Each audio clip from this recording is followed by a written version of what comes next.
Eu sou o pão vivo descido do céu. Isso foi o que nos disse Jesus na festa de Corpus Christi. Agora, nesse 10º domingo do tempo comum, é ele quem nos conta que aqueles que têm saúde não precisam de médico, mas os doentes. O amor maior me tocou. Vovô na liturgia. Fez da minha vida um encanto. A liturgia do domingo. Descomplicada para você. Deu-me ternura. Ave, meninas e meninos muito queridos desse nosso canal Vovô na Liturgia. Se você gosta do que está vendo por aqui, então, por favor, compartilhe, repasse com seus grupos, dê o seu like, deixe o seu comentário. Vamos nos ajudar a evangelizar. Isso é de graça, não custa nada e você se torna um evangelizador junto com todos nós do Vovô na Liturgia. Também quero agradecer a todos que compareceram, puderam estar conosco no último sábado de maio, quando nós, a exemplo do que fazemos todo mês, estivemos reunidos com as famílias que são atendidas no projeto Quem Ama Cuida, das Irmãs Lourdinas, lá no Colégio Nossa Senhora de Lourdes. Foi uma tarde emocionante, bonita, muita coisa a fazer. Vocês sabem que durante essa tarde a gente evangeliza, a gente tem palestras com profissionais, né? Médicos, psicólogos, dentistas, etc. A gente faz uma refeição com essas famílias, a gente distribui cesta básica, a gente brinca com as crianças, muita coisa é feita. Então compareça você também. No próximo último sábado do mês, sempre estamos reunidos à tarde com essas famílias, com essas crianças, fazendo essas atividades. É muito bom. Não há dúvida que nós aprendemos muito. Na medida em que a gente coloca o nosso tempo e o nosso esforço para fazer algo por mais alguém, a gente aprende muito, muito. A gente sai engrandecido, a gente sai muito cheio da paz que vem de Deus. Vale a pena fazer essa atividade. Compareça, venha conosco. Todo último sábado de cada mês, às 13 horas. E os recados não param. Nesse instante, a gente está olhando para o livro de Oséias. E no livro de Oséias, algo nos diz assim: Deus prefere o amor sincero aos sacrifícios vazios. Isso era na primeira leitura. Na segunda, é Paulo quem nos conta, tomando como parâmetro o que aconteceu com Abraão na primeira leitura, né? Ele nos conta: a fé do Cristo ressuscitado será acreditada como justiça para nós diante de Deus. É uma frase muito esperançosa. E Jesus, já no Evangelho, nos conta que quem precisa de médico são os doentes e não os sãos. Vamos ouvir? Leitura da profecia de Oséias. É preciso saber segui-lo para reconhecer o Senhor. Certa como a aurora é a sua vinda.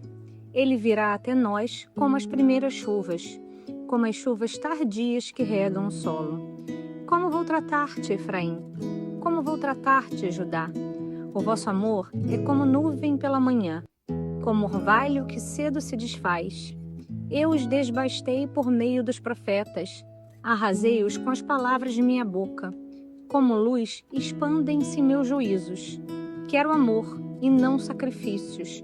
Conhecimento de Deus mais do que holocaustos. Palavra do Senhor. Graças a Deus. Leitura da carta de São Paulo aos Romanos.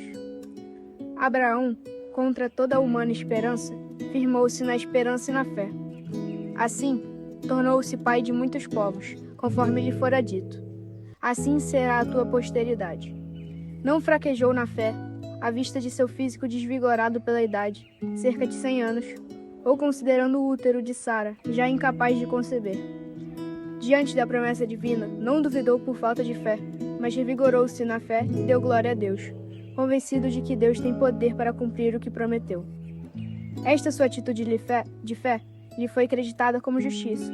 Afirmando que a fé lhe foi acreditada como justiça, a Escritura visa não só a pessoa de Abraão, mas também a nós, pois a fé será acreditada também para nós, que cremos naquele que ressuscitou dos mortos, Jesus nosso Senhor. Ele, Jesus, foi entregue por causa de nossos pecados e foi ressuscitado para nossa justificação. Palavra do Senhor, graças a Deus. Proclamação do Evangelho de Jesus Cristo segundo Mateus. Glória a vós, Senhor. Naquele tempo, partindo dali, Jesus viu um homem chamado Mateus, sentado na coletoria de impostos, e disse-lhe: segue-me. Ele se levantou e seguiu a Jesus. Enquanto Jesus estava à mesa em casa de Mateus, vieram muitos cobradores de impostos e pecadores e sentaram-se à mesa com Jesus e seus discípulos. Alguns fariseus viram isso e perguntaram aos discípulos: por que vosso mestre come com os cobradores de impostos e pecadores? Jesus ouviu a pergunta e respondeu: aqueles que têm saúde não precisam de médico, mas sim os doentes. Aprendei, pois, o que significa quero misericórdia e não sacrifício. De fato, eu não vim para chamar os justos, mas os pecadores. Palavra da salvação. Glória a vós, Senhor. Há palavras, meninas e meninos, que atravessam os séculos. Vocês observam que na liturgia de hoje, o centro, o miolo da história, é uma frase que vem lá dos tempos do profeta Oséias. Foi Oséias quem contou aquela pérola linda, né? Porque eu quero a misericórdia e não os sacrifícios. O conhecimento de Deus mais que os holocaustos. Oséias nos dizia que Deus não estava muito afim de mandar alguém para matar um animal para oferecer em sacrifício. Deus estava preferindo o amor, a misericórdia, o conhecimento das coisas de Deus. Aí nós chegamos aos dias de hoje. E os dias de hoje passam pelo Evangelho escrito depois de Jesus e que são muito atuais. Contam tudo para a gente nesse momento em que a gente vai vivendo. E nesse dia, Jesus passa diante da coletoria dos impostos, vê um coletor de impostos sentado lá na porta e chama esse camarada e diz: segue-me. E esse coletor de impostos levanta, larga tudo para trás e de fato segue Jesus. Não sei se vocês sabem, se vocês lembram, mas os coletores de impostos, os publicanos, né, daquela época, eram muito mal vistos pela sociedade em volta. Eles eram, primeiro, mal vistos porque cobravam imposto, né? Eles tinham o poder de ir às pessoas, ao negócio das pessoas, à casa das pessoas, à propriedade das pessoas, para cobrar imposto. E eles tinham um certo poder de definição até. E não era incomum que esses publicanos cobrassem um imposto majorado, aumentado, tirassem um bocadinho para guardar no seu bolso e entregassem para a autoridade romana só uma parte. Então, eles eram mal vistos porque iam cobrar imposto e eram mal vistos porque roubavam. Evidentemente, não podemos dizer que todos faziam assim, mas a maioria, segundo a crença popular da época, fazia desse jeito. Mateus era um cobrador de impostos, um publicano. Jesus o chama. Notem que Jesus não se preocupa com perguntar: você é daqueles que pecam roubando o dinheiro do povo? Você é daqueles que ainda não se arrependeu de fazer esse tipo de pecado? Jesus não perguntou nada. Jesus disse: segue-me. Mateus seguiu Jesus. Ora, é natural que quem segue a Jesus esteja em transformação. Deve ser pecador. Eu sou, você é, não? Pecador. Mas se a gente segue a Jesus, a gente está em transformação. Jesus está nos transformando, nós estamos nos transformando. Então, nós estamos num bom caminho. Por isso é que Jesus não perguntou nada para Mateus. Só perguntou se ele queria segui-lo. Quer? Naturalmente, as transformações começam. Jesus o transforma e ele se deixa transformar. Mas, um belo dia, Jesus está sentado numa mesa almoçando com um monte de gente em volta. Era na casa desse Mateus. Adivinha quem é que estava lá sentado na volta da mesa? Os amigos de Mateus. E quem são os amigos de Mateus? Olha, devem ser alguns publicanos, que são aqueles cobradores de impostos, alguns dos que roubam majorando o imposto. Devem ser outros pecadores, né? Porque como a sociedade daquela época segregava, né? Se afastava desses cobradores de impostos, naturalmente os amigos deles eram outros segregados, outros vistos como pecadores, como malfeitores, como más pessoas. Então era essa turma toda, genericamente os pecadores, que estavam sentados à mesa na casa de Mateus, almoçando com Jesus. Aí passam os fariseus na rua, olham para aquela cena e começam a dizer: caraca, como é que esse cara que vem aqui falar do céu, falar de coisas boas, como é que esse camarada está sentado com um bando de pecadores almoçando? Jesus escutou. E Jesus escutou e Jesus diz aquelas coisas bonitinhas que nós conhecemos. Não são os que têm saúde que precisam de médico, mas os doentes. Entenderam? Jesus está procurando quem precisa. Não são aqueles justos, aqueles que não pecam, aqueles que vivem fazendo bem. Jesus não veio exatamente para esses. Esses, imaginamos, já estão no caminho da salvação. se não ficarem cheios de opulência, cheios de orgulho, né? Cheios daquele esquema de eu sou bom, né? Eu faço as coisas boas. Mas se não entrarem por esse caminho, eles estão num caminho de salvação.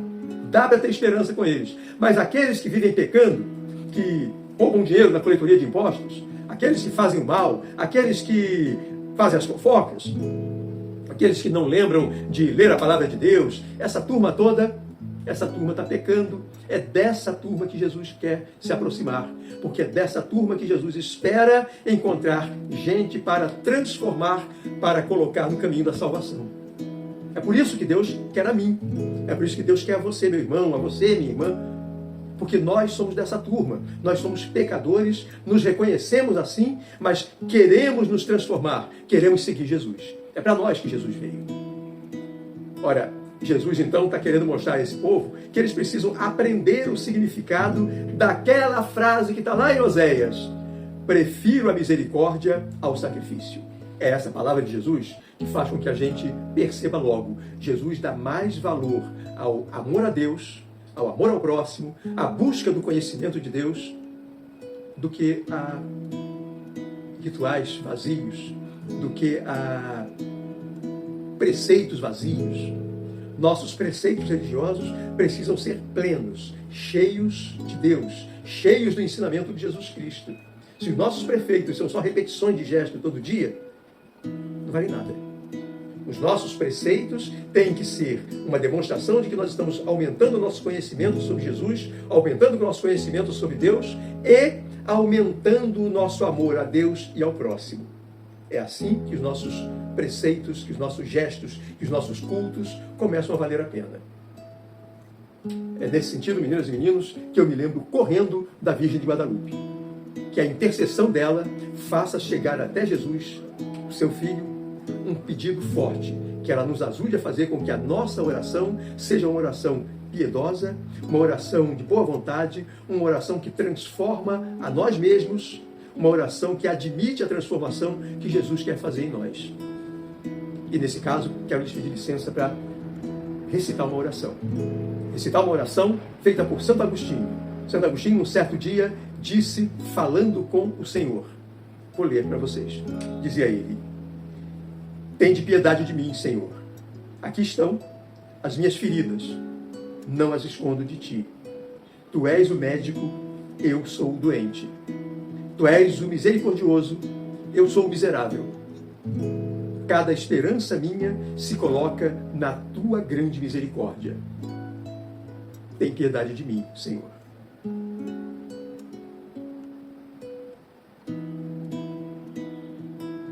Que a intercessão da Virgem de Guadalupe, que a intercessão de Santo Agostinho, nos conduzam cada dia mais para o caminho da paz e do bem. Fiquemos todos na paz de Jesus, com a espiritualidade de José e no sereno amor de Maria. Até o nosso próximo e muito feliz encontro.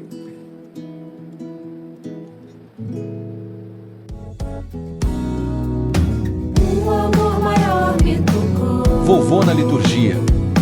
Fez da minha vida um encanto. A liturgia do domingo. Descomplicada para você.